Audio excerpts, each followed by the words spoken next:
Meron ditong isang variety ng tibig, mga kababayan. Dito lang sa may bakod namin, bakod ng apartment namin. Matamis siya mga kababayan, tinikman ko. So ano, pag meron kayong ganitong puno ng tibig sa inyong bakuran or sa inyong lugar, huwag nyong basta-bastang puputulin mga kababayan. Ito yung hinog niya, kukunin natin kasi natikman ko matamis, isang variety ng tibig dito sa atin sa Pilipinas. So hindi siya gaya ng malalaki sa ibang bansa na malalaki talaga, gagabayabas yung size, pero ito sa atin lang, mga maliliit lang siya na yung variety.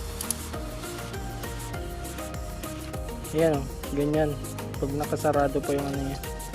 Tapos o-open natin mga kababayan. Tapos ganito yung loob niya mga kababayan.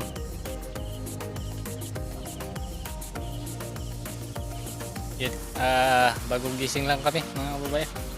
Ito, titikman natin. Ang tamis.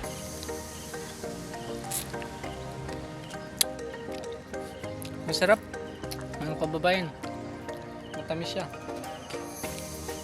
Buti na lang hindi ko ito pinutol kasi balak ko nang tumutulin dati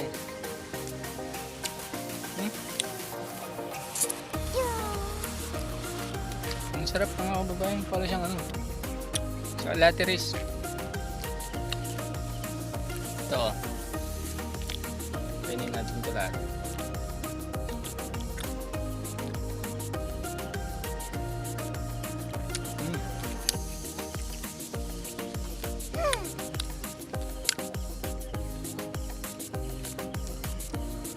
Yun, sarap mga kababayan.